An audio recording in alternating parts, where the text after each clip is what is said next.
my vice. Man up from Mars, he tripping, I put that on guard. I got the digits, but I am not calling. Wizard at night, this be that forum. I'm just stacked with that. Sunshine after that. Just stacked with that. Sunshine after that. So yeah, you know, I had a conversation with her, but it's like the signals is always crossed. I mean, like, I say yes, because she asked me to say yes. And then she's like, I didn't want you to say yes. I wanted you to understood that a yes was required to answer the question.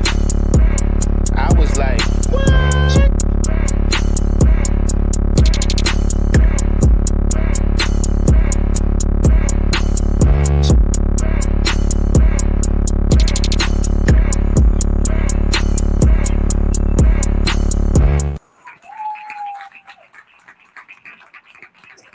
Hi, y'all. Welcome back. We are here for season 5. It is season, you know, we're not having a clap. But anyway, we have a lot going on. It's our 5th season.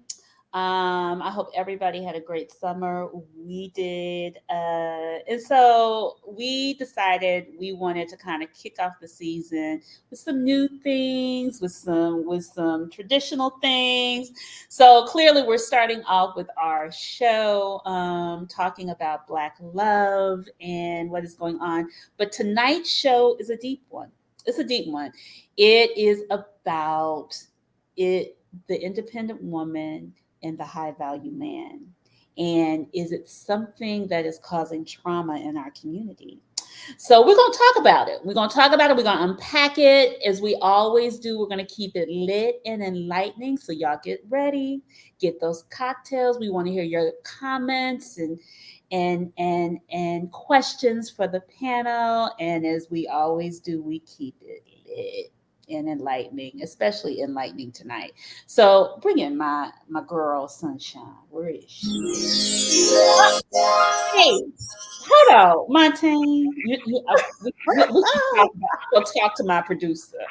He gets the, and I get the. Listen, fairy dust, fairy dust, fairy dust. Fairy Welcome, everybody. I'm so happy that we are in season 5 of Stacked After Hours, and I'm so excited for the beginning of this season and this topic because it was a tough one, Natalie. It was. I came up with this topic because we have a chat group in WhatsApp, and if you guys want to join, just let us know. Just DM us. But we have like really intense conversations, and folks get triggered, people get heated. Tell me about intense. It's intense, but it is real. It is. I ain't gonna say it's always honest, but it's combative. So I was just like, we have all these things and all this energy, and I was just like, the one thing that a lot of us are, and we all have these ideas of who we are, and possibly labels, independence, are, you know, a high caliber man, high value. So I thought about the topic. I was like, is this causing contention in our community? It sure is. So in the group, we asked the question. And so I kind of digged for some definitions of each before me and Anthea kind of start to have our conversation about it. So Montaigne, can we go ahead and put up the 2 definitions I found for the high value man, coined by Kevin Samuels. So this is the one I found 2 definitions. The one just an online from WikiHow. Online culture defines the high value man as a respected, successful, likable, and confident and attractive man. A high value man has a clear purpose in life and achieves his goals to get there. He's always learning to better himself emotionally, mentally, and physically. That's from WikiHow. Kevin Samuels was about making money. You got to earn 10K or more, constant success, maintain 100K yearly for 3 to 5 years, and group acceptance. So those are his top 3s. That was from the late Kevin Samuels. So, Anthea, before we... I'm not trying to take anything away from Kevin Samuels, but that definition is dumb as hell. Because I'm Girl, sorry. you about to There's get a lot of people that are making you know 100K or Kevin Samuels has his own I beehive. know he's the godfather of a lot of men around here, and I'm not trying to take away from their fathers or whoever it is they think he is. But that definition, in terms of the financial income of a high value man, does not actually address if that man is even a good person or not. Because Exactly. anybody could make that money, but are they a good person? Are they influential? Are they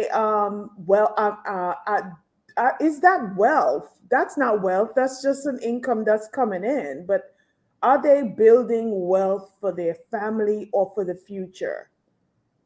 Influential? Are they kind? Are they smart?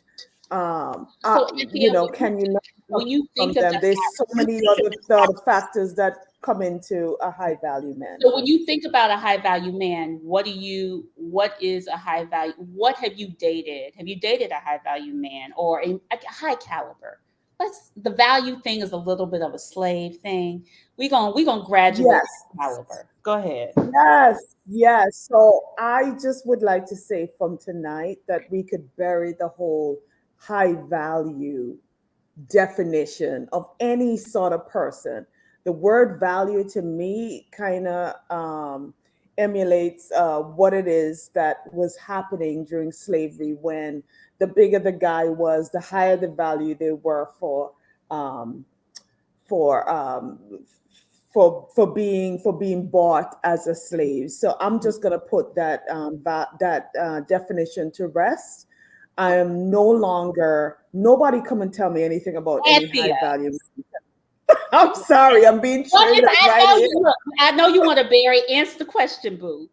What is have you dated a high caliber I man? have dated people with good personality, and I think that's more important to me than the word value. Sorry. Okay, okay. All right. What does that look like for you?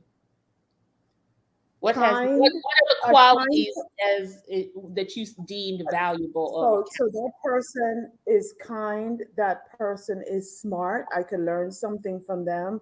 I know that they're influential, that they are changing people's lives, or they have the ability to change people's lives. Um, did I mention kind? Kind is extremely important to me, and gentlemen, and highly respected by their peers.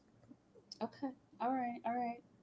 I concur. I think the other thing is just like I respect him and he can also there's a sense of like you said, learn something, but I also trust that he can lead me. I can I Yes, I a can leader, I like a want natural I born leader. willingly want to submit to him. There you go. There I you go, willingly Nancy. want to submit to him. Okay, let's talk about independent women. We're gonna ask the people in the thing about who they are. Independent women, Montaigne. So we have the Urban Dictionary. A confident, self-motivated woman takes responsibility for her actions, never blames the rest of the world for her mistakes or her downfalls. Her pride doesn't get in the way if she needs a helping hand. That is the Urban Dictionary. This one was on Cura, and it was an actual sister who put this up. The definition of an independent woman can vary depending on culture. Generally, it refers to self-sufficient women who doesn't rely on anyone else for support. This term is often seen positive, implying that a woman is strong and capable. However, there can also be negative aspects to being an independent woman. For example, if a woman is too independent or doesn't need men, this can sometimes make the relationship difficult, cause tension between a man and a woman. Anthony, We all need each other. are you an We independent woman? all, I am an independent woman, but we all need each other. And so I'm not sure where that definition comes in, Mhm. but I have been an independent woman by necessity, not necessarily because I want to be. I had to be an independent woman. And I think a lot of us had to be an independent woman.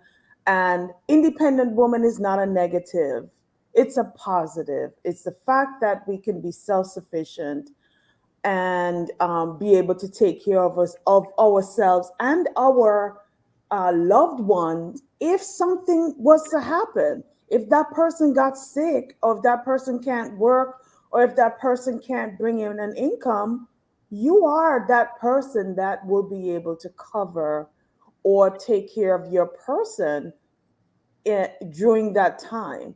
And so, independent woman, while there's a lot of women out there that are marketing the independent woman as someone who, I hate men, I don't need this, I don't need that, there's a positive associated with independent woman that I'm sure that we're going to discuss tonight. Exactly. And I think so. I think the thing is like there's layers to the hurt woman. I'm not going to, whether she's independent or not, it's probably due to some things that have possibly happened to her, whether it's from childhood or or a bad relationship. Like it's the nuances of the independent woman, of her, the supposedly not needing a man. I think it's a mask or a shield from being hurt from a man. And I'm not saying Yeah, it's a it is like protective layer. it's not like, it's not like we the independence. And I think the thing is the independence also goes beyond just money. It's we as Black women, Absolutely. we are innovators, we think about things, we're visionaries, and it can be truly a positive if it's embraced in a healthy way. And I think that's the thing. Absolutely. I think we have been pigeonholed in such a negative way that tonight's show we're gonna try to redirect the narrative. Thank you, Natalie. Let's do it. Let's do it. Let's bring in our panel.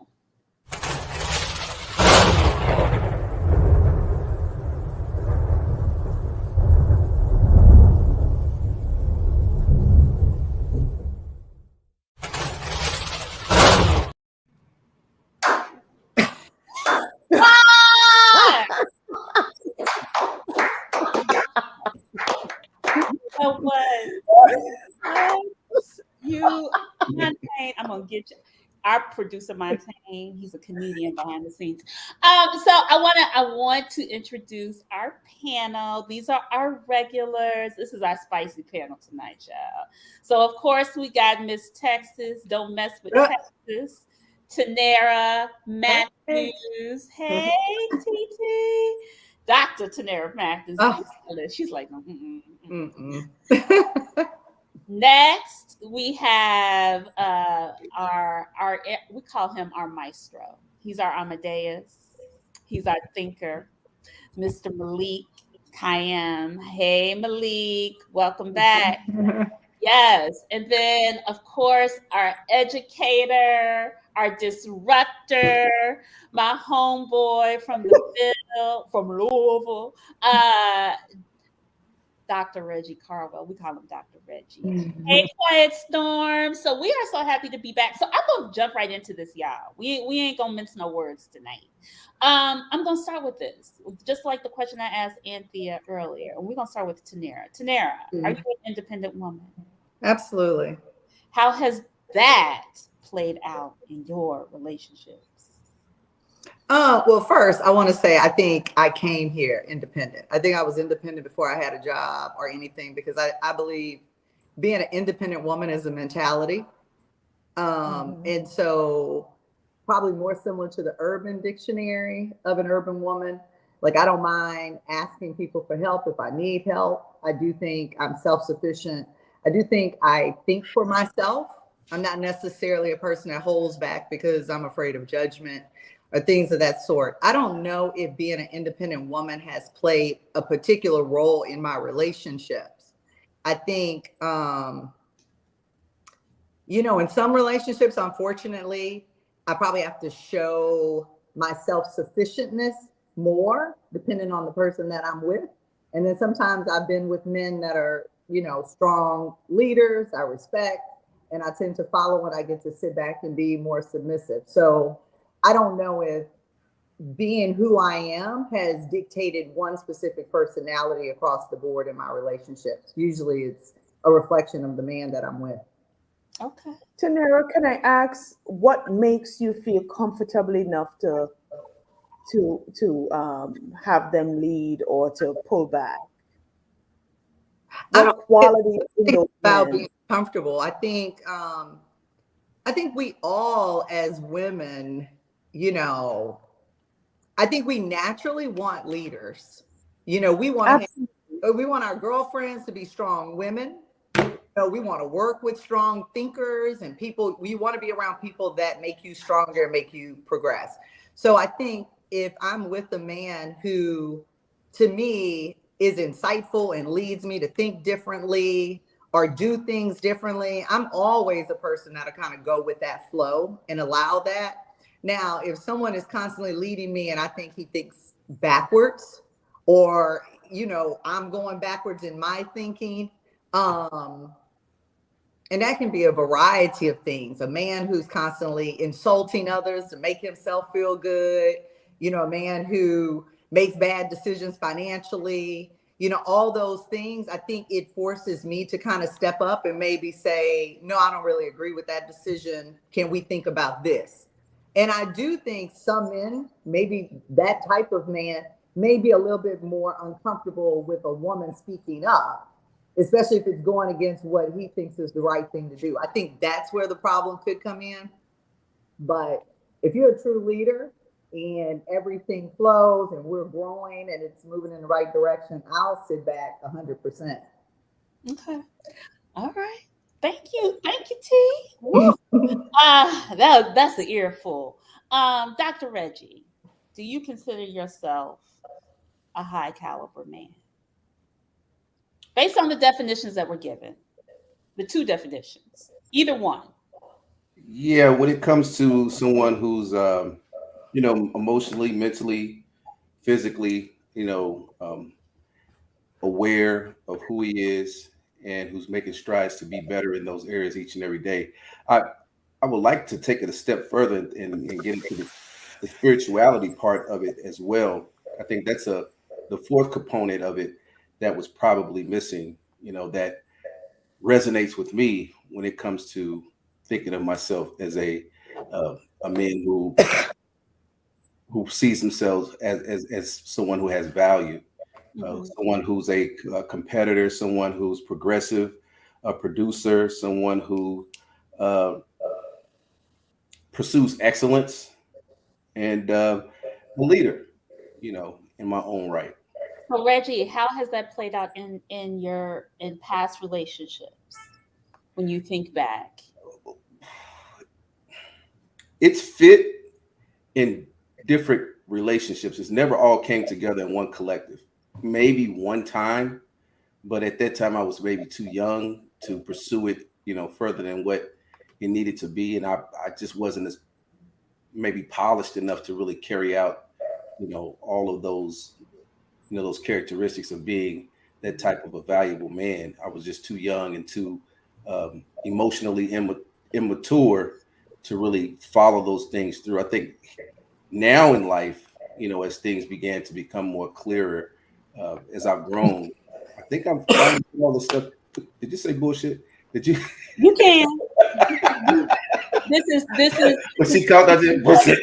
No, that No, she did not. no, we ain't that's never, what it we called. ain't never not cussed. I mean, we try to keep it grown, but go ahead. You can say Tadera's real No, slick with it, so I have to be addicted to It was legit. that. Not yet. Give me another 5 minutes. go ahead. No, but I think I later, as I've grown later in life, I think I've been able to put all those together in one, conceptual framework and really make it work for me this time, rather than later before, in my early years when I was just out here just kind of just doing the most, wasn't really just thinking about settling down, being with anybody, knee deep and random, just anything that was, that was a good time. Now it's, as I've settled down in later years, it makes a lot more sense. Things are a lot more clear. Okay. All Yeah. right. All right. Somebody said LOL potty mouth. Ooh. Tanera. That wasn't Tanera. That was somebody. That was quiet. Look at him pulling teeth. Don't need a comment. Take responsibility. Let's add that That's to all right. That's all right. That's all right. Maestro, what about you? I'm gonna call you Maestro tonight. Is that okay? After our brief little chat, I started to think about the term high value, and I'm going to shy away from that because I feel like value is determined by the marketplace. Okay. In a room full of NBA players, my height is not as of much value as in a room full of little people. So your value is sometimes subjective.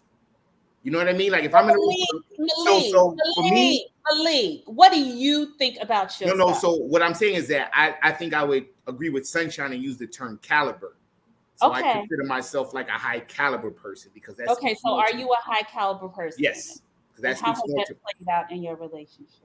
I mean, I think initially it has been a disservice to me because we live in a society that does not seem to value certain things anymore. So being a high caliber person does not seem to warrant the responses you would think it would warrant in the dating market or in life in general.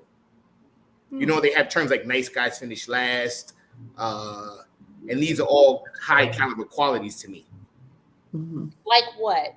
What is a high caliber quality to you that you feel like women are pushing aside? Okay, well, I would give you one in particular. I was out recently with a group of friends, and you know, we're having a good time. We're drinking. Now, the one girl I was interested in, I thought she was drinking a bit too much. Like she was getting a little sloppy. I feel like so I'm kind of like concerned, like, hey, slow down. She's kind of dismissing me and taking shots from the guys who are throwing shots at her. So in my mind, I'm like, I'm trying to do the quote unquote high caliber thing, which is be concerned about your intake of alcohol. Make sure you're not setting yourself up for some kind of situation to happen later where you're taken advantage of or you black out. But she doesn't value that. She values the guys that are throwing drinks in her face. And to me, it's just like, it's a bit of an oxymoron. Was she cute, Malik? Was she real? She was pretty. I mean, I should have went with my friends and just been screaming shot. Well, was she of the same caliber of you? I mean, I get it. People party, so I don't want to judge her because I don't know her well enough to say she's a low vibrational, high vibrational. She might have been working 1,000 hours and just wanted to unwind. I don't know, but in that moment, it looked like she needed some assistance. But I don't feel like she valued me trying to be quote unquote the party pooper. Gotcha. Wait a minute, Malik, but did you know before tonight? I mean, we kind of loosely all knew each other. We've seen each other out before. We've been at similar parties together. So, you know, like we kind of had an idea of who that group was. I mean, I kindness and I would value that. But I mean, if I'm in the club and some dude I barely know is telling me slow down because he's nice and he's kind, I'll be like, dude, who are you? I mean, so it may not be that she didn't value it. Yeah, and there's some responsibility if you chose her to go to the club with.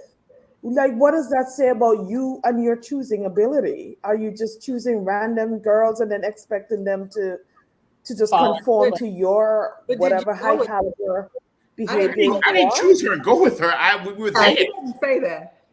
We were there together. I didn't like choose her and bring her there. We were there together. Like a group. There was just a group of people. But correct. He wasn't dating her. That's why I say. Okay. What is the definition?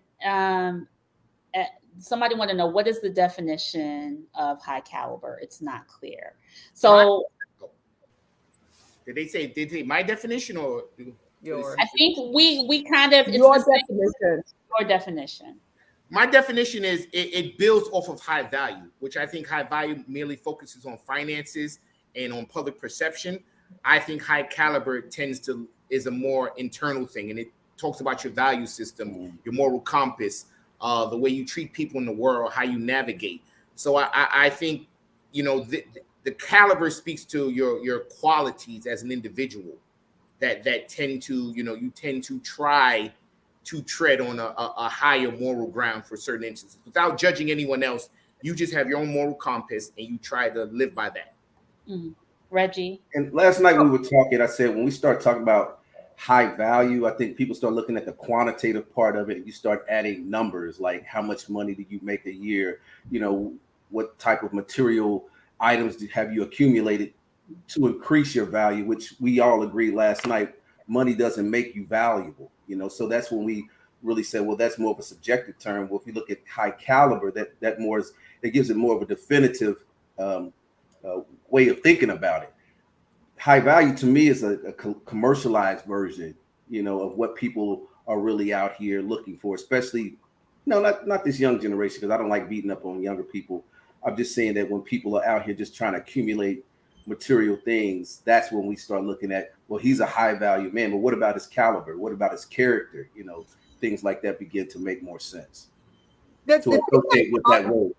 Along with what you're saying, Reggie, before we got on this call, I was like, why is this conversation just to adults? So I have, you know, younger kids or whatever. And so I think I asked my son, like, what he thought of himself. And that's before you make money, before you have jobs. And I think he thought of himself as a high caliber person. And so some of these terms and things we put around this subject matter, I think when you're thinking about who's your daughter dating or who's your son dating, I think if we think in that way, we remove this financial piece that I think is problematic in the Black community. And I agree, because that's what I was saying last night. This is the conversation that's not happening. Right. Is that we're not just making a distinct difference between high caliber and high value. Right. And sometimes the new generation associates everything with money, wealth, material gains. So let's bring it back to the whole, because I think that the bring it back to the actual conference. And I think this is a continuous of what you and Tanera were talking about, Reggie, is is it causing these labels, what kind of contention, and why has it gained so much relevance in our community? And what are we seeing within our lives, and what are we seeing as a whole? Let's start with, what do we see? Like, why do you feel like it's gained so much relevance? Because that's what's pumped into us each and every day. You know, Black folk are the most, the group of people who watch television the most. So therefore, we allow ourselves to be the most vulnerable to exploitation, especially when it comes to commercialization of our culture. And most of the time, our culture is based upon what we have. You know, the more that I have, the better I am. And that's not always the truth, because there's always a dichotomy to that says that, you know, you have people who are on television all the time says, yeah, I have all this money, but I was broken inside. Those are the stories that we don't hear on a consistent basis. So I'm just saying that the propaganda that's a lot of times put on us is you have to have all of this stuff in order to be a high value person or someone who should be respected. Money doesn't make you respectable. No, I don't think it's money, but I think it's also the narrative of Black excellence, right? I think, like, when we think about the independent woman, there's a narrative that goes along with her of Black excellence. It's the same thing for the high caliber man. And I think there's nothing wrong with that. But I think the thing is, it's just like, what we want from each other when we come together, I feel like it becomes contentious, and it has nothing to do with money. I think it has to do with how we're communicating, how trust building, and so on and so forth. So as we start to unpack that, I think money is the second part of it. It's really like the underlier, but the actual how we're communicating. But listen, doesn't society tells us that she has to make this amount of money, he has to make this amount of money, then they come together and guess what they are? A power couple. I think we like to lie to ourselves and say that money is not the primary focal point, but it is, unfortunately. Because if you met a man, that's what we're told. That's the way we're socialized. If you met a man who said, "Listen, you know, I decided to become the Mother Teresa of Harlem, so I still live at home, but I give all my paycheck to the community. I'm doing this and that. I live with my parents. I'm 45, but I live with my parents. But I do this wonderful acts in the community." I don't think a lot of women are dating that man. And quote unquote, he's the Mother Teresa of Harlem. And you still would not see him as a high value man. So why is that? This whole conversation is traumatic for me, and I'm gonna tell you, this seems to be just really in the Black community because one, let's use the term independent woman. If it's a white woman and she's an independent woman, I don't think there's a but to that. I don't think we put hyper independence. We don't put any of that. We just say that's a woman that's taking care of herself and her family and doing the right thing. I hear and see all the time white couples or families that are making moderate money. The wife stays at home, takes care of the kids. Fortunately for, that race, many times they have a house that maybe their parents gave them, different things that we don't have. But it just seems like the Black community, we're constantly striving for more. It's never enough. There's negativity to all these adjectives we tend to put on one another. I don't know where it starts or what it is, but at some point, we got to be able to like sit back and appreciate the character of the man. As women, we have to respect and appreciate the men that we have around us and try to understand shortcomings, weaknesses, strengths, etc., and vice versa. And it has nothing to do with money. It doesn't. Like, it really does not. Money does not equate to happiness or any of those things. But you're right. I'm saying that the way that it is introduced to us through television, through media, it's that. You understand what I'm saying? I get what you're saying, but look at the way that it's propagated to us through the media, on radio, on television. Everything that we see of that independent woman, especially an independent Black woman, is that type of woman. You dig what I'm saying? They don't say the things that you're saying, but here's the other part that we understand, because we don't control it. You feel what I'm saying? If we control the narrative, then it would be your definition, Tanera. Yeah. Yeah. So I want to give us some. I know we talked about these images last night, but when we think about the Cliff and the Claire Huxtables, right? I know y'all don't want to. Don't think about Bill Cosby. Just think about what all of us Cosby Show. X, we saw. We took time to schedule it and watch the Cosby Show because they were inspirational. Despite whatever, men loved Claire. They wanted wives like Claire. We wanted husbands like Cliff. Did we not? We wanted that life. We wanted that life.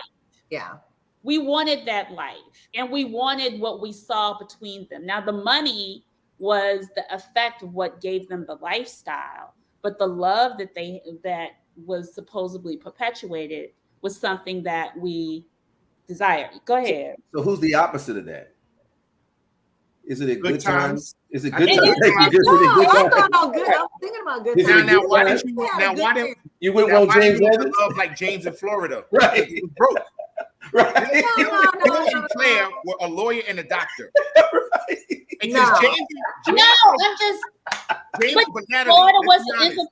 James in Florida had just as much love as Bill and Claire. Thank you. I agree. But we never used them because they was broke in the projects. Right. So money is somewhat written into the narrative. And then here's the new thing.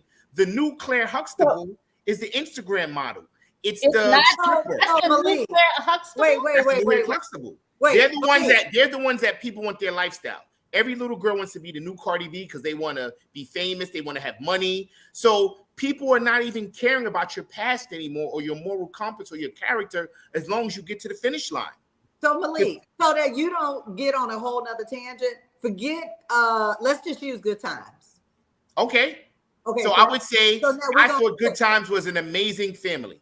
Absolutely. Minus the poverty. I don't want the financial situation. Like, I don't want my kids sleeping in the living room. I want to have multiple bedrooms. But I felt that the way that they displayed love, I felt that the way that James had a level of leadership, value, Florida supported him.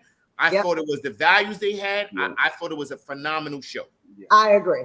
I think we all love James, and unfortunately, they got rid of him. So can we take it a step further? What about the Jeffersons? We saw them come from poverty, right? When he had his cleaners, they were living in sort of. Like that. Think about it. The Jeffersons is a spinoff from the show What's the All show? in the Archie family. Bunker. All in the family. Yeah. All in the Yeah, I family. you're right. thought George So, Jefferson was rude. I didn't like his. well, listen. Okay, stay The with me. fact that you wait, Reggie. Oh, stay with me. Stay with me. Go ahead. We saw them. She was a maid, and he was doing his thing at the cleaners, and then they grew together, and he was able to But we're not talking about money. acquire wealth I didn't and like move into a condo on the east side, New York. Who cares? That's money. I didn't like his character. Are we talking character? Or are you talking money? How are you defining it, Reggie? Dr. Reggie? Are you defining high caliber as money? Somebody.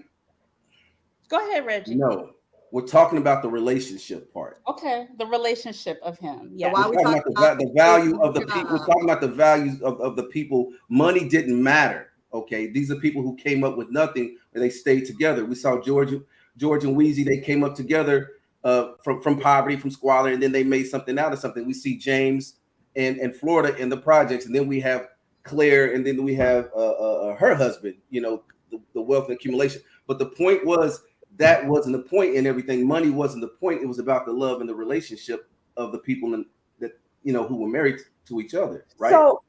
So Reggie, don't roll your eyes because we say the same thing. The maid and the job is irrelevant. No, but you kept talking about Joe. You didn't like his character. I'm like, what the fuck is his character got to do with him? That's the whole high caliber man. Who are you? Hold on. He's a good guy. Wait. Yeah, so I want to just get back. I just want to get back to what you originally asked, Natalie, and how has that played out in relationships as it pertains to us. And my personal experience when it comes to high caliber or money and things like that in previous relationships, there was a lot of insecurities when it came to my education. There was a lot of insecurity when it came to the salary that I was bringing in. And there was a lot of insecurity in terms of the people that I interacted with. And what I saw was that there started to be some competition when it comes to that. And there's a lot of times, especially when the woman, not on purpose, maybe out earning the man, not necessarily putting him down or making him feel bad about himself, but there's sometimes when the woman is out earning the man or has more education or whatever, that's where we see some insecurities play out into the relationship. And then it starts getting into, so you think you're better than me, or you think you're an independent woman, or you don't need me, blah, blah, blah. And I'm wondering if that marketing of the independent woman has taken a toll on how we're dividing amongst ourselves in terms of gender and relationships. That's a good point, Anthea. No, because I think the thing is like when you are, I've never been married. Tanera, Anthea, you and Anthea have been, and I think Anthea is talking about thinking even if he is high caliber, but you are earning more than him, and that could happen. That could actually happen more often than not. More often than not. How does that takes effect on our psyche? Even if we are just like, when I come, even though I may be the high earner, I'm trusting you hopefully to lead or be whomever, be the whatever role that you have assumed. I don't know what the role is that you have assumed. Tanera and Anthony, y'all can talk to that. But I do believe when you get into those points of contention, what happens? Nat, I think it all goes back to character, which is what I was saying with Reggie. To me, a man that has what I consider bad character, who can't listen to a woman, who has to put a woman down, who constantly is negative, whether it's money or not. To me, when we talk about George Jefferson, whether it was jokes or not, he was always the jokester, always kind of jabbing, all that kind of stuff. Maybe I just don't think that is manly. I think that's the same man who's going to jab you later about you make more money and have insecurities. I think all of that is a piece of a character of a person. Then you have James on the other side who doesn't jab his woman. He listens to her. He respects her. He doesn't have to put her down in any aspect. He doesn't have to overstep his manhood to feel like a man and say, I'm making this decision, you shut up. That is a man that doesn't care who's making more money. So when we truly look at the character of the person from day one on just basic things, you get a glimpse to the character, and then you can't be mad later that he has low self-esteem and other issues. It shows up. So it's funny to Nira, that you're talking about the character and how people are terming these things. And one of the comments that came in, it said, "Independent woman is code word for I am hurt." And that's and I was hurt first, because that's what I'm saying. Like that's such an assumption. That's such an assumption that a lot of men make when a person or woman say, I am an independent woman. They use it as a negative connotation versus looking at the whole picture. They try to weaponize it. I think, Sunshine, here's for lack of a better example, something you could say to that person who says that. If you take a woman like Soleil, who was an independent woman, right? And she was with Soleil. Who's the Soleil? singer. She was a singer. She was a singer that was married to Genuine.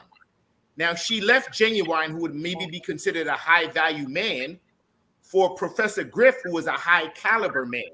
And I think if you look at that example, you would understand what we're trying to say here. Because she was a singer. She had hits under her belt. She was very successful. She didn't need either man. But she left Genuine, who everyone would probably hands down say is the better pick. He was famous. He's high-value. He's good-looking. He has money. And she went with this guy who was kind of this esoteric man in academia, but she seems to be living in her full radiance and queenness, or goddess vibe, whatever you want to call it right now. So I think if you look at that, that's an example of where people are seeking pure and true character to connect with. Absolutely. Somebody said she left him because he cheated. Well, you know what? I still. That is great. My ear is in the house. She is hilarious. Yes. Malik actually touched on it without saying the cheating part, because see, when I think of the word value, it's beyond money. It's still value in yourself. Like you have personal value. Yes. So when you're with the man who cheats and he in the streets and you worried and your mental place and all of that, his value was zero, because it doesn't always. It has nothing to do with money for some. She wanted a man who treated her like a queen and made her feel loved and made her feel special. Not only because she needed it, but it probably brought out the best of who she was towards him. I think all women want to be their best. I want a man with everything I have. I want to be the happiest. I want all that to be at its max for me. So in order for that to happen, you have to have a companion that gives you that and builds you and makes it safe for you to have those emotions and those. So Montaigne, can you play that clip that I played in the I sent you with Joe Scott real quick? Because I think this speaks to what Tanera is talking about, and Anthea to a certain extent. You have it? If you don't, we can. Oh. I don't. Can we hear anything? Tell me what to do. But if you can't tell me what to do, you can't tell me what to do.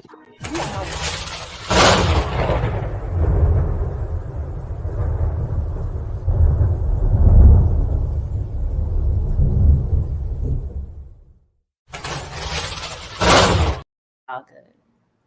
It's okay. It's fine. Uh-oh. We'll come back. We got a lot of pictures. We got other pictures going on. I was like, stop. Is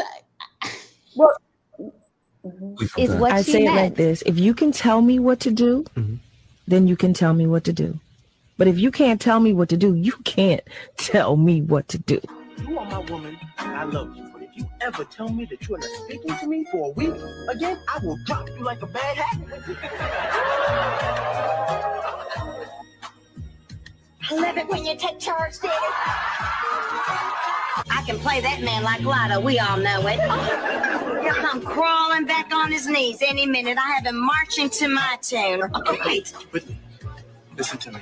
I'm not going to spend another night like last night, okay? I can live without furniture. I can't live without you. You're my wife, and I love you. Let's go work this thing out. Come on.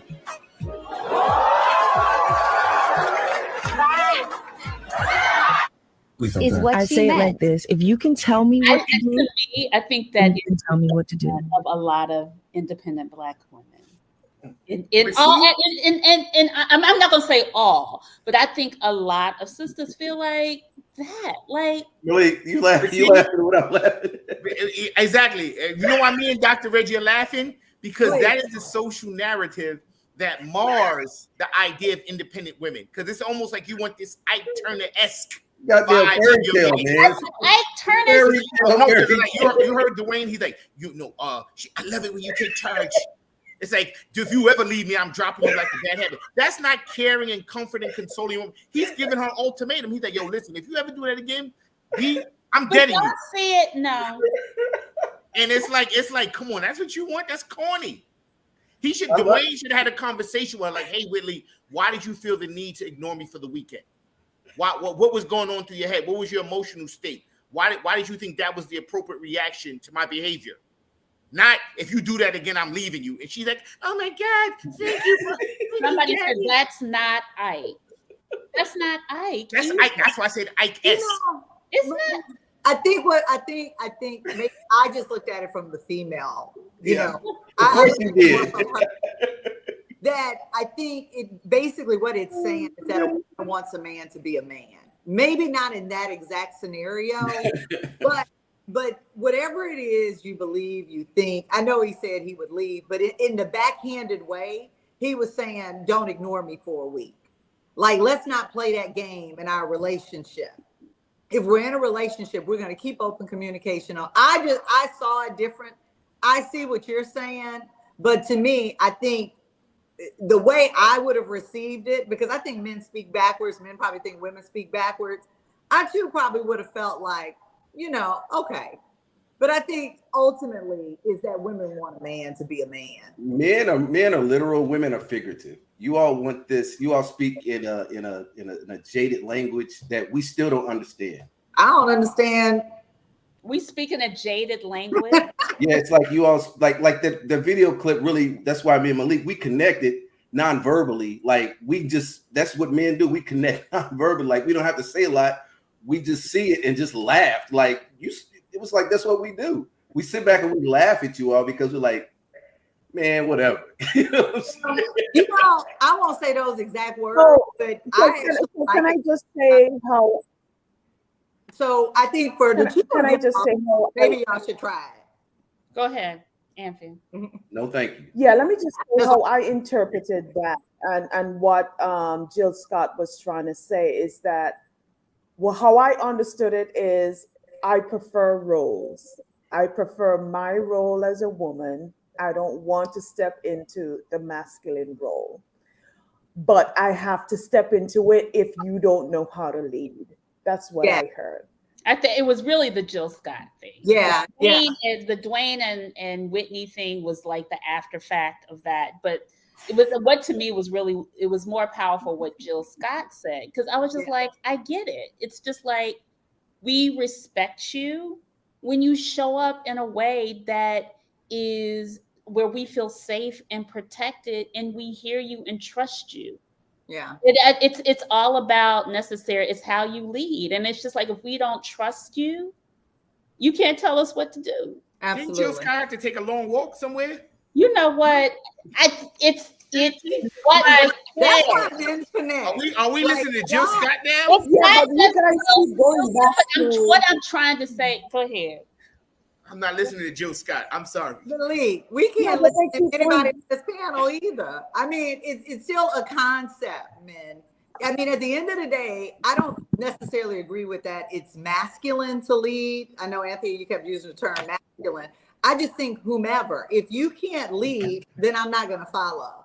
If you can lead, then I can follow. And I think that should apply both genders. I think there are scenarios in a marriage or a relationship where I may know more about something. I may know more about decorating the house or landscaping or whatever the case. So if I make a decision on it, or I say, hey, let's go in this direction, I would hope that my man would follow and not always have to make every decision. I think that should still be, to some extent determined based on strengths, not necessarily gender. Tyre has a great, she's like, and women become independent because experience dictates there is no one to depend on. And I think that, and Black women. Mm. I just have a different scenario. I mean, my men, I've always been able to depend on financially, emotionally. I'm not saying it's been perfect because those relationships didn't work for certain reasons. But when I look at the big scheme of things, and then my parents, I mean, I always felt like I had a backup plan. Like my worst scenario is still pretty good if everything failed. So I don't think it really came from not being able to depend on a man. I just think, I don't know. I actually think my parents made me kind of independent, just a part of self-esteem.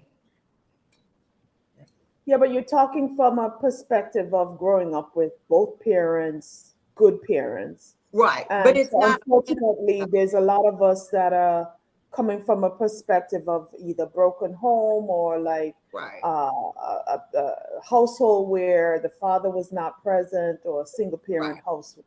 Right. And so unfortunately, some of us have to become independent and is forced to become independent based on survival. Can we talk a little bit? And there's no backup plan. There's no backup plan. So that's not a relationship though. But I think, Tamara, I think it may actually affect the relationship because it sometimes it is the blueprint that you saw, and so you're creating a shield. But we're talking about the roots. I think that's what I'm saying. What I'm seeing in the thing is an independent woman is the result of not being able to depend on a man. Oh, you know what? Now that I said anyone, maybe they're talking about their dad. My bad. I was thinking relationship. Maybe a man in any. I can agree with that. Well, I think the thing is like it's your father first, and it's learned behavior. They continue. Yeah. As a flow. Yep. And so I think that is also part of the trauma that I think sometimes it has developed over the years, especially with Black women who may not have a relationship with their father or a broken relationship with their father. Right. Reggie, go ahead.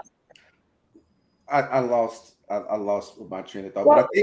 But I mentioned something last night. Anthea said something that sometimes you're independent out of survival. You don't know any better but to depend on yourself. And that's one of the characteristics of people who come from backgrounds of abandonment. I talked about last night. That was one of the things my therapist and I talked about is I didn't grow up with my father. My mom was a teenage mother, so she didn't really have the parenting skills to show me how to grow into manhood. So I was always looking for that person, that outside of my father who I never knew. Later on in life, I started to develop these inabilities to trust people. Remember, I always talked about one of the 6 characteristics that I believe in is vulnerability. Having to always depend on yourself doesn't allow you to be vulnerable to anyone else. So therefore, it makes it difficult to have those relationships, those really in-depth relationships with someone else, because you're dealing with those bonded traumas that you had in your childhood. And we know that's very big in our community as well as the mental health part that we didn't really get into tonight, is that some of the main things that we're dealing with now are attached to mental health issues that we haven't addressed, in our life. So relationally, how can we build relationships, especially in my situation? As I said, I've gotten better since I've been seeing a therapist and becoming more vulnerable to someone, Mm-hmm. Yeah. No. Vulnerability, trust. There's lack of vulnerability. There's lack of trust. Right. Especially trust that, when you're in a relationship, you're so accustomed to, this is how I was raised. There was a trust factor in with the only man that has been present in your life. There's a trust factor there. And so you understand that from an early age, well, maybe men are not trustworthy as they should be. Then you find somebody that's trustworthy and you're like, you don't know what to do with them. that's where your trauma comes in to play. And you should think about, I actually, think about, therapy, Yeah. healing, mental health, your mental health, and the strength of your mental health when it comes to dealing with relationships. And then when you have that whole competition happening, and then you have people who are projecting um, their situation on you as well. There's a lot that you have to deal with and put up against, and then you have that. It takes you a longer time to just let your guard down and say, "Okay, I'm gonna let you lead," because you have not understood all through your life how to just let go and let somebody lead, because you had to survive being independent all your life. It's that doubt complex that I in my personal experience, the doubt complex. Like this, she don't know what she's talking about. You know what I Well, mean? let me, because I think vulnerability is actually a systemic problem with Black people, because we have not had an opportunity to just let our hair down collectively. Like, Because we care about judgment. we care about judgment, we Yeah. care about the status quo, we Yes. care about failing. I just, it's so, and so bringing that into a relationship and being able to depend on each other, to me, creates these labels that we have. And to me, I think the funny thing is, it's just like the beauty about being either whether you consider yourself high caliber or high value and independence. There's None of so this. many. None of Let this. me I'm let me sorry. no, Yeah. no, but there's so many Mhm. gifts because you're able to think freely, and we're so creative as people. But I feel like we start leading with our trauma instead of our gifts. And sometimes people use these terminology as defense mechanism. It's like a way to kind of shield them from the outer world. Like they see all of this stuff coming to them, and then they just put that guard down and use that terminology as a weapon versus looking at it from a positive perspective. I'm an independent woman. I don't need you. Blah blah blah. That's a defense mechanism right there, and that's I think we on. use these terms too broad. So I think I can clearly say I have trust issues from trauma in relationships. Does Mhm. that mean I'm an independent woman or not an independent woman? No, I don't even think they're related. So sometimes when we start to get in these conversations and we get deeper in the conversation, that's where we should be having the conversation. If you have abandonment issues, it may cause certain things and certain traits within a relationship. And that is trauma driven. But I don't think being a high caliber man or being an independent woman has anything to do with trauma. Yes, It has a lot to do with yes, trauma. it does. A Yes, it lot. does. Yes, it does. How do you Because think so, because Reggie? And because then what you do, you try to overcompensate. You like myself, I'm an overachiever. Anyone who looks at my background will say there's no way in the world he should be doing or be what he is right now. So the But way but you're a high caliber man. You're saying as a high caliber man, the result of your trauma made you a high. I'm how are you connecting them? I Because said, it's almost like you don't want to repeat the same. It's like if you had an absentee father, you might say, I'm never going to be an absentee father. So I'm going to go That's over. fair.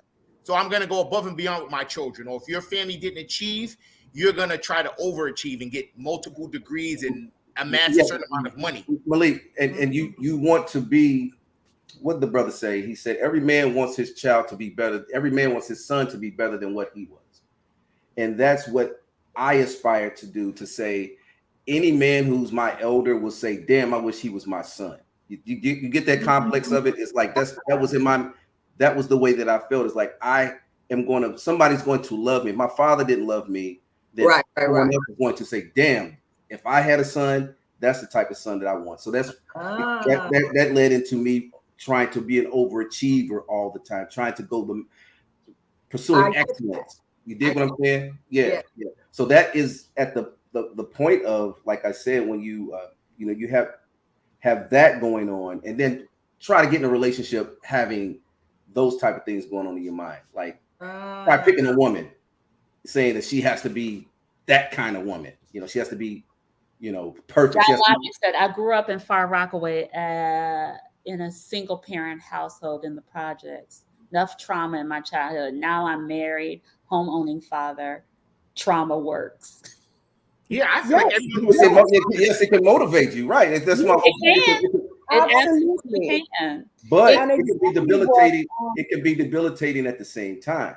Because if you don't address it, damn, think about all the women that I could have been married to, you know, because I was not allowing myself to be vulnerable. Oh, I got one more thing I need to accomplish. Oh, I got one more thing I need to do. Whoops, I'm not ready.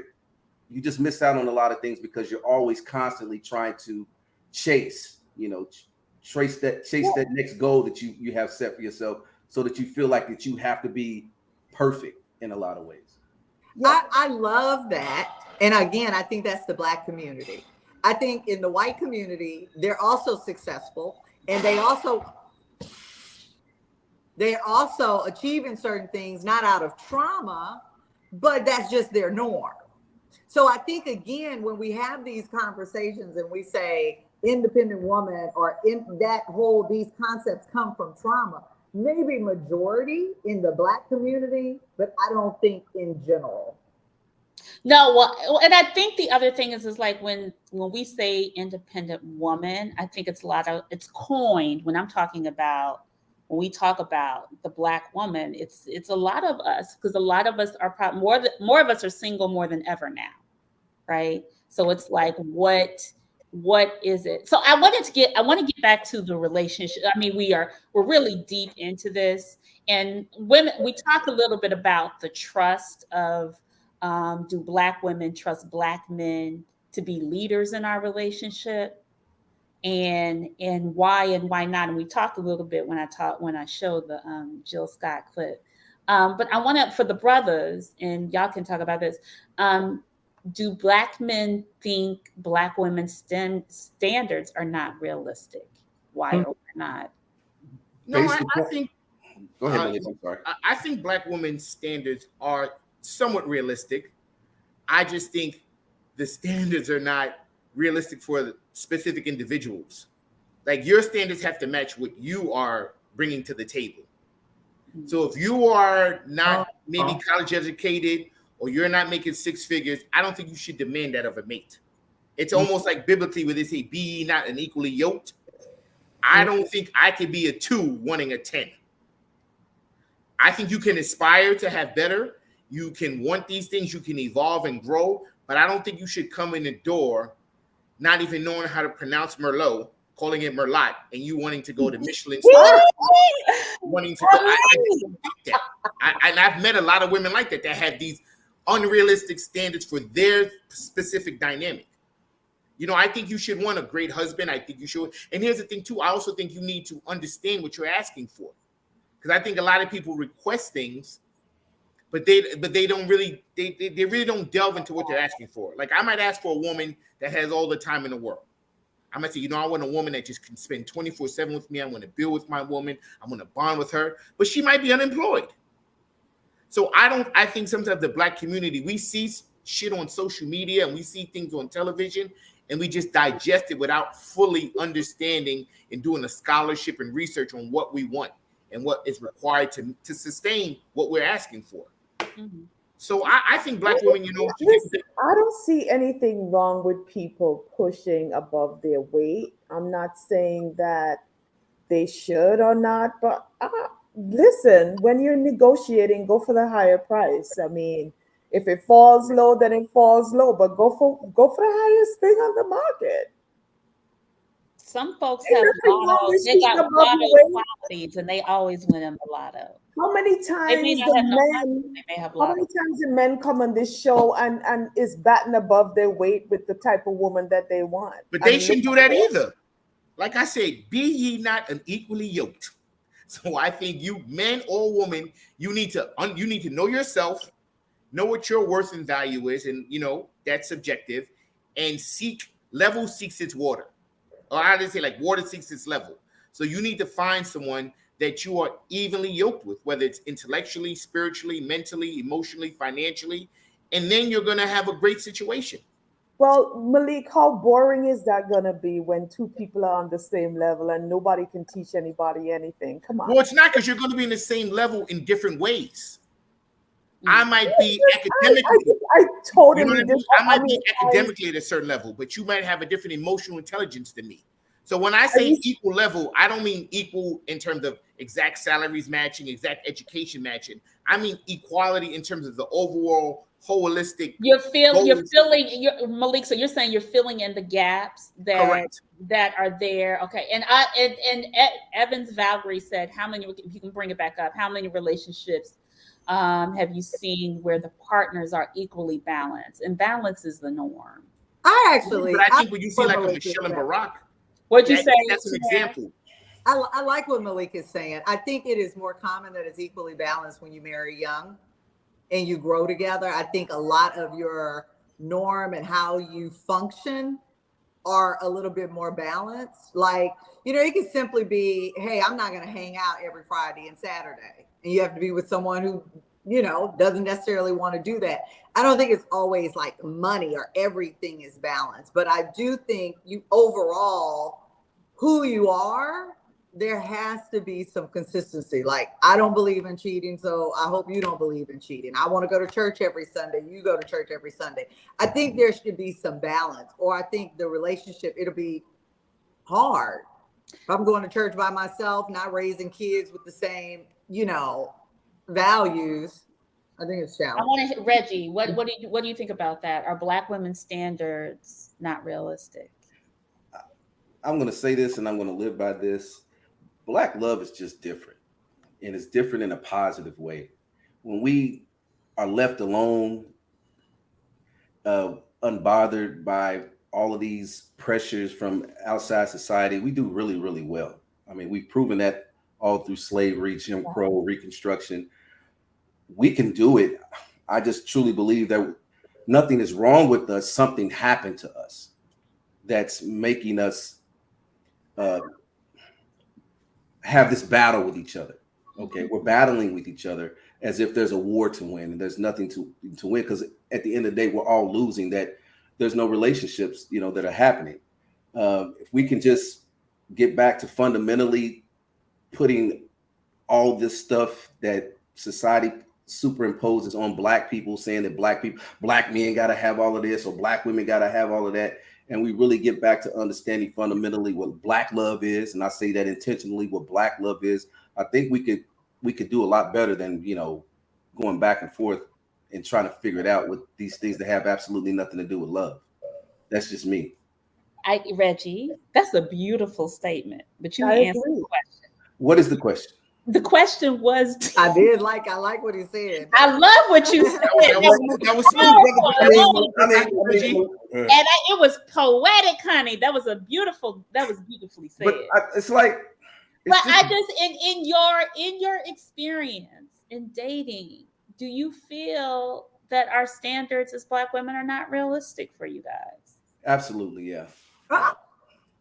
Yeah. Can you expand? Thank you. It starts out like, oh yeah. Then it's like, you start having an unrealistic expectation of what I can do. Or what I'm supposed to do. Be like a white man.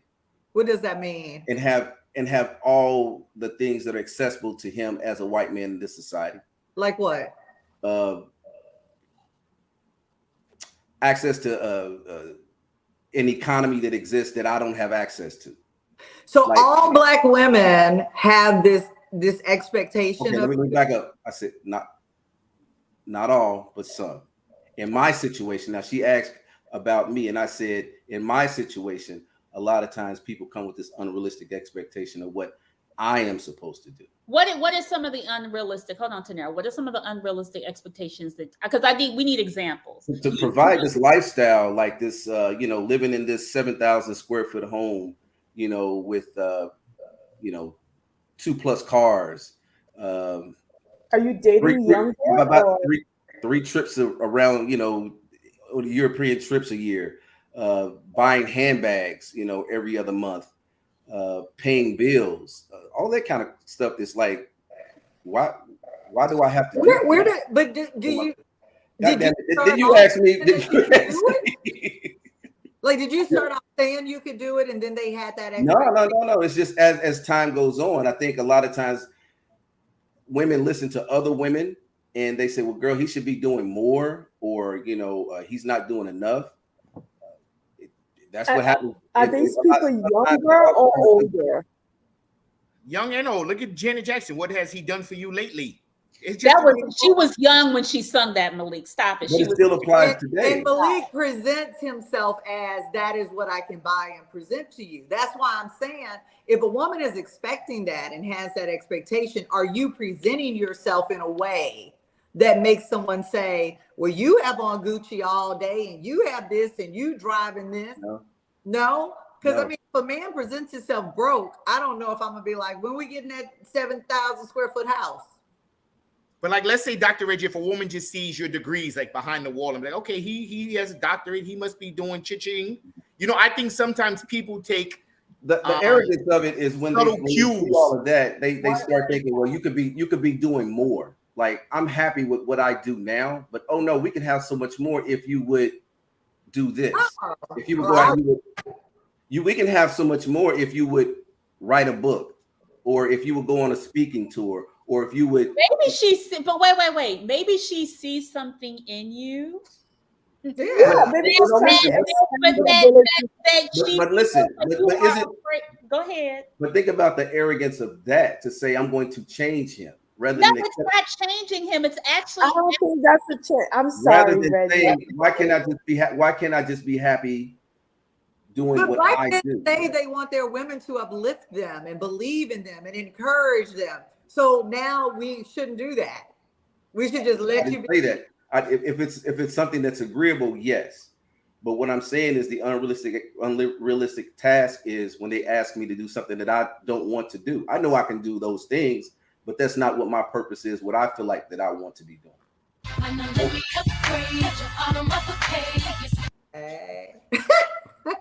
I do agree with another one of those songs. I do agree. Like, society has kind of trained black women to get a microwave millionaire. It's like society has kind of trained black women now to want and almost demand a microwave millionaire. It's not a microwave millionaire. Somebody that can come in and change. Like, girl, I can take him and we can do a whole lot together. Like. Right, it's like, I'm sorry. Sometimes okay. I thought you all asked me. Sometimes, I thought you all asked me. We have our opinion now. I think we just want to understand. It doesn't matter. No, I didn't say that. See what I'm saying? And that's what I'm talking about. That's what I'm talking about right there. Yeah, but Dr. The trauma that comes from Paul, I'm trying to give you some game if you listen. I'm trying to give you some game. I don't need game, but go ahead. All right. Go ahead, Reggie. Are you all ready? Yes, we are. Okay. Yes. That's what I'm talking about. Is that our opinions don't matter, regardless of what we say. Victim. It's like we don't care about that. Victim.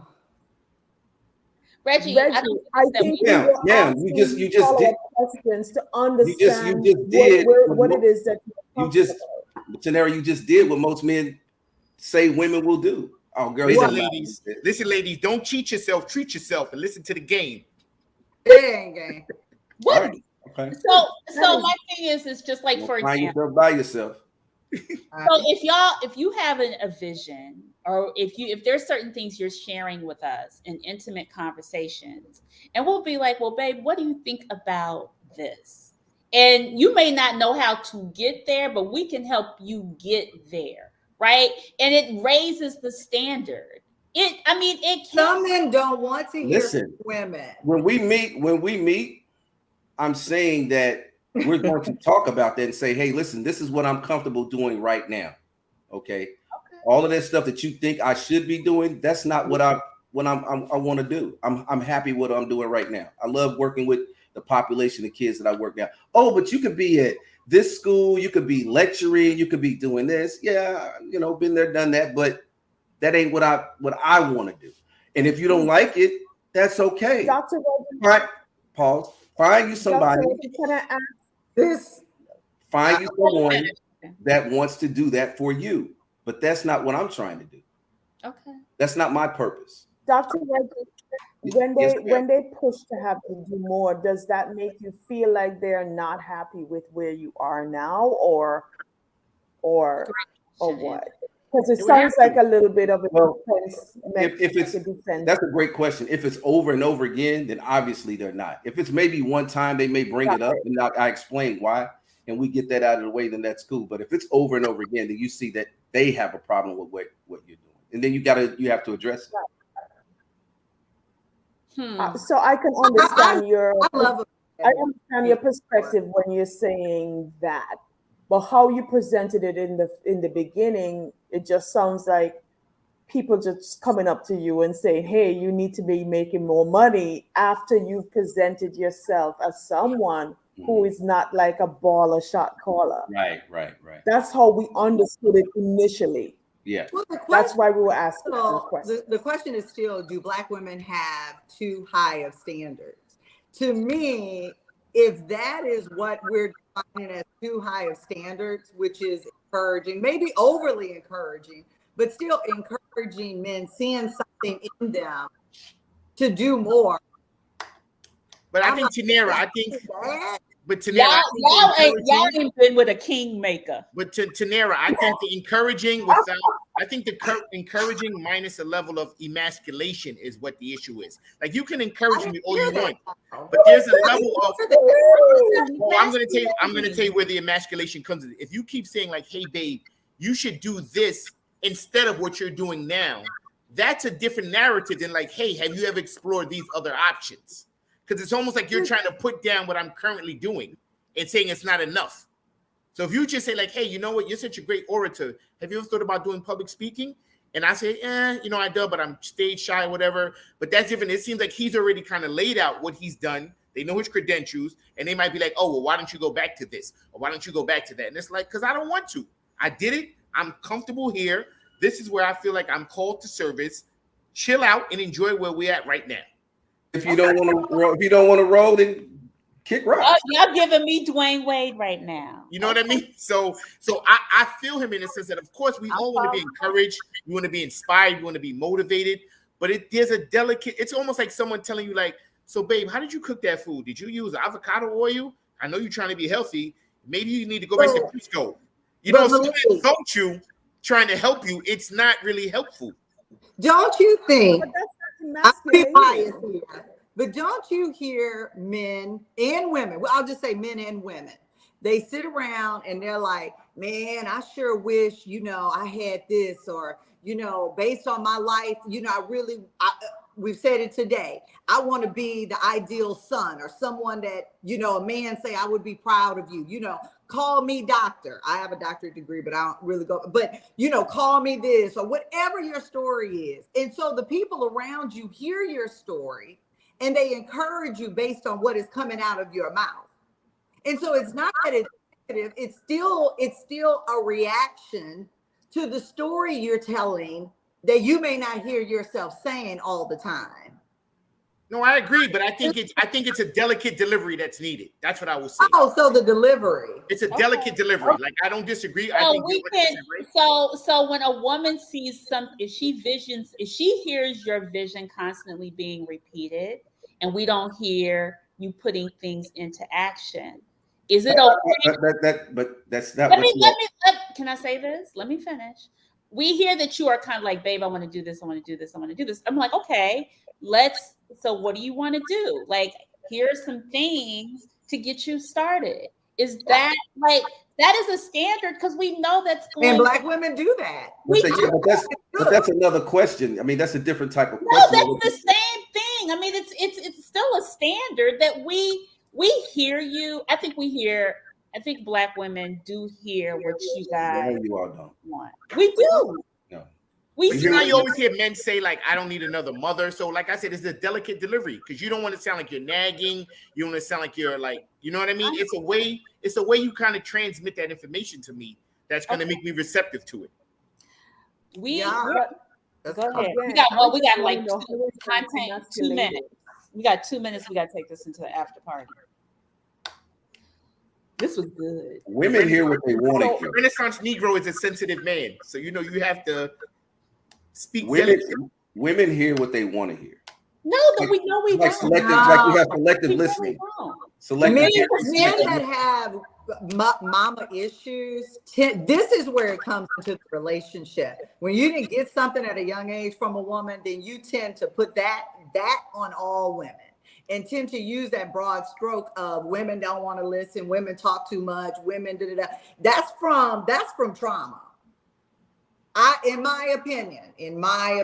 Evans Valerie said, I would like to see what would happen if a man tells an independent woman what she should do with herself. That's a good flip. I'm independent, and my man tells me all the time what I should do. Really? I think I appreciate his opinion. I think it's a leader. He has something to do concerning my ex in a situation or whatever. But then you'll be like, whatever. No, I think back to the Jill Scott. You can tell me what to do. You can tell me what to do. If you can't tell me what to do, if you can leave, what to do. Well, did you say he can leave? I said lead. I said he gave me his opinion. I think what you guys don't understand is that we are craving for that. Yes. Yes. Someone who's not insulting. You know what, Montaigne? You know what? We're craving for you guys. Let's get back to that. We want to throw the armor away and have you guys lead, honey. Montaigne is crazy. Goodbye. But I just want to make sure that we put the link to the after party in the chat so that we can finish up this conversation in the after party. There's a after party link that we're going to post. If you guys need it, let me know. Yep. And we will meet you guys in the after party and continue this conversation. We're going to go through the fireside questions really quickly. Absolutely. Yeah. I got 10 seconds. This is how we end it. What's the best dating tip to date an independent woman or a high caliber man? Go. What's the best tip that y'all can think of? Don't have an expectation. Don't have an expectation to the woman. Malik? Lead with your heart. Lead with your heart. Tanera? I think regardless of the title, you just have to work with that person. Be flexible and make that unique. Be you know what I'm saying? Just compromise. Anthea? Be open. Be open. What is one misunderstanding or blind spot that you have or people have when dating or in relationships when it comes to these labels? I think people look at themselves and others. Say that it's what Anthony and then Malik. Expectation. Yeah, I think people look to see a reflection of themselves and others, and they shouldn't. Okay. All right. Wait, state that question one more time. What are the misunderstandings or blind spots when dating or in a relationship? Oh, for me, I think it is I expect what I give. Okay. Okay, that's good, Tanera. Reggie? I would agree with Tanera. I expect what I give, and that's not always reciprocated. Okay, all right. What are the 3 positives in dating an independent woman? Malik and Reggie. Make Reggie go first. Reggie, go first. You going first, Reggie. What are the 3 positives? The 3 positives.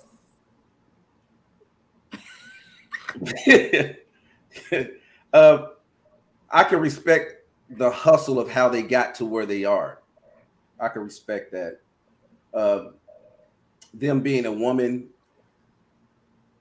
whatever field they're achieving in, I can respect that as well, because it's really difficult for Black women to do a lot of things in this society because everything is stacked against you. Most of the time, not all the time. Let me clear that up. And I love Black women. They're just special. You know, I respect I respect that specialness of them. I don't know. That specialness is not where I respect them. You know, just I don't know. You all are just something amazing. Okay. Mm-hmm. Malik, What was it? What was the 3 benefits? what are the 3 positives in dating an independent woman? Typically they're stationed in society based on whether it's career or learning level, gives them a more dynamic interaction with you. Most likely they have their own place, which is a plus. And Go on, Malik. I don't want to say the last one. No, say it. They are less. They're less games. The less what? Less games. Like they don't need you. They want you. Yes. So it's really no games. Okay. All right. Women, what are the 3 positives in dating a high caliber? I mean, I think it's all kind of in the definition. I think that a high caliber man knows who he is. So there's that self-assurance that allows him to be vulnerable. Also honest. And just kind of, I mean, I guess it's just kind of really all about the authenticity to me. Whatever that is. Again, I don't really think it's financially driven. It's more just a self-awareness. Okay. Anthea? For a high caliber man, the confidence, there's a confidence that I expect them to have that is such a turn on to me.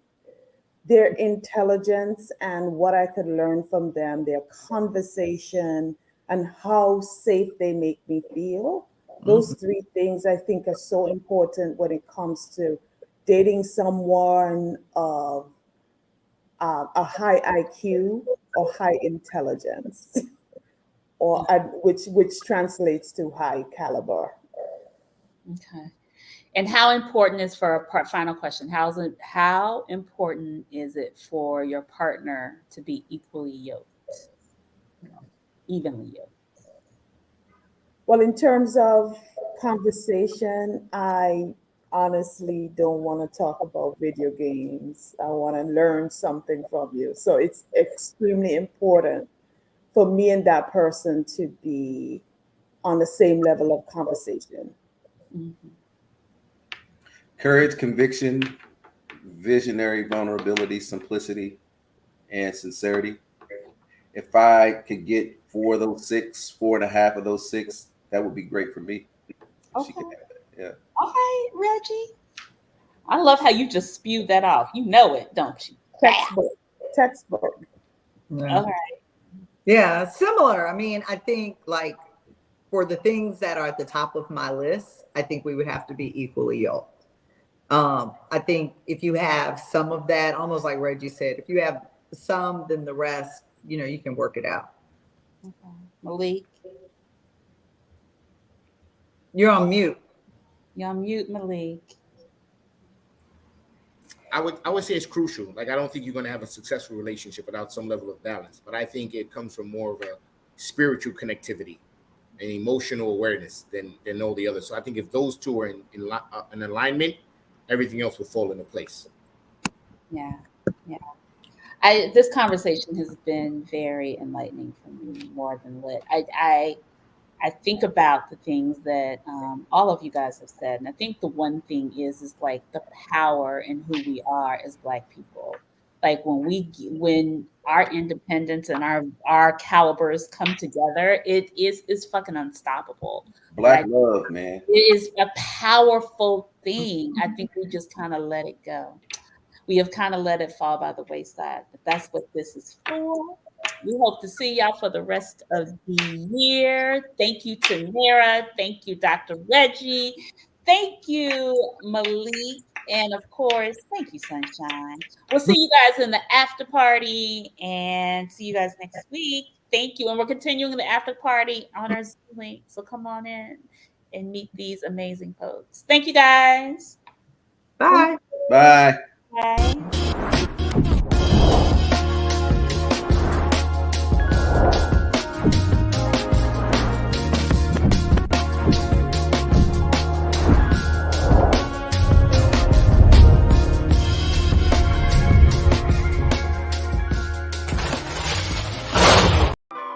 Join Stacked After Hours, The Spot,